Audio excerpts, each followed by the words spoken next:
गरजू महिलांना रोजगार मिळवून देण्याच्या कल्पनेतून औरंगाबादमधल्या दोन मैत्रिणी एकत्र आल्या। ज्योती कव्वर आणि नंदिनी चपळगावकर या दोघींनी पोळी भाजी केंद्र सुरू केलं।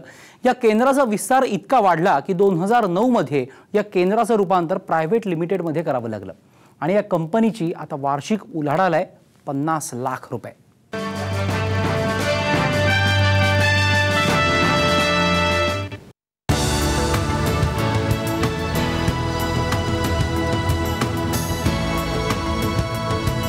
हे पोळी भाजी केंद्र गेल्या 15 वर्षांपासून शहराची रोजच्या जेवणाची गरज भागवत आहे। दोन मैत्रिणींनी सुरू केलेला हा प्रयोग मोठ्या प्रयत्नानंतर यशस्वी ठरला आहे। वाळवणाचं म्हणा किंवा महिनाभर खराब न होणाऱ्या पदार्थांचं दुकान जर आपण एक कायमस्वरूपी ठेवलं तर मग ह्या ज्या बायका कामं करतात तर त्यांनाही काम मिळेल आणि आपल्याला काहीतरी केल्याचं समाधान वाटेल। हे पोळी भाजी केंद्र सुरू झालं तेव्हा इथल्या लोकांसाठी ती आश्चर्याची बाब होती। पोळी विकत घेणं ही कल्पनाच मोठी लोकांना अवघड वाटत होती की पोळी काय विकत मिळते यांच्याकडे, पोळ्या विकण्यासारखं असं कोणतं मोठं हे आहे। पण ती पोळी विकण्यासाठी म्हणून आम्हाला 2-3 महिने पेशन्सनी संयमाने राहावं लागलं। हा प्रयोग फसतोय की काय असं वाटत असतानाच लोकांचं सहकार्य मिळालं आणि पोळी भाजी केंद्राचं बस्तान बसलं। इथल्या लोकांना गरम ताजं अन्न मिळालं आणि गरजू कुशल महिलांना काम आणि रोजगार।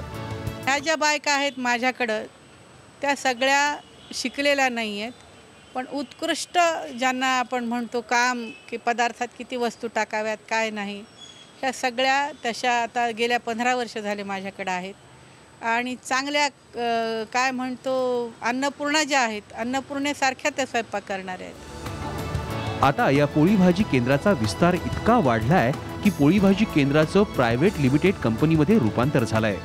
आज प्रायव्हेट लिमिटेड असलेलं औरंगाबाद स्वयंपाकघर हे मराठवाड्यातलं एकमेव पोळी भाजी केंद्र ठरलंय। बायकांचं व्यवस्थापन करणं हा एक खूप मोठा प्रश्न आहे की जो वर्कर्ससाठी सगळ्याच इंडस्ट्रींना जाणवतो। तर आमच्या इथे हा एक त्याच्यामध्ये प्लस पॉईंट असा आहे की बायकाच आम्हीही स्त्रिया आणि त्याही स्त्रिया असल्या कारणामुळे त्यांच्या अडचणी नेमक्या काय असू शकतात हे आम्ही जास्त चांगल्या तऱ्हेने जाणून घेतो आणि मग त्यांच्या आर्थिक, शारीरिक, मानसिक सगळ्याच गोष्टींमध्ये आम्ही इन्व्हॉल्व होऊन त्यांना एका चांगल्या कामाला उद्युक्त करतो किंवा केलेलं आहे आणि मग त्याचं महत्त्व त्यांना पटलेलं आहे की इथे आपल्याला संरक्षण आहे सगळ्या गोष्टींचं। पगार तुम्हाला वेळच्या वेळी मिळतो, तुमच्याशी चांगलं वागलं जातं, तुम्हाला शिस्त शिकवली जाते। या कंपनीत आज 40 ते 50 महिला काम करतायत।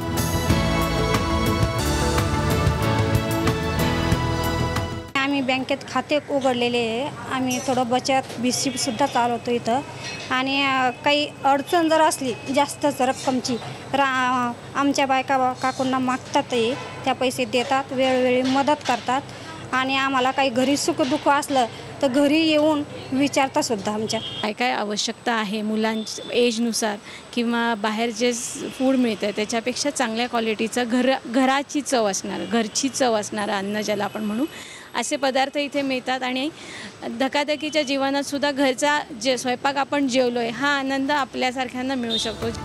नीटनेटकेपणा, स्वच्छता, चवदार खाद्यपदार्थांची उपलब्धता आणि नम्र तत्पर सेवा ही औरंगाबाद स्वयंपाकघराची वैशिष्ट्ये आहेत। केवळ व्यावसायिक दृष्टिकोन न ठेवता नंदिनीताई आणि ज्योतिताईंनी सामाजिक भान जपत या केंद्रात काम करणाऱ्या महिलांना स्वतःच्या पायावर उभं केलंय।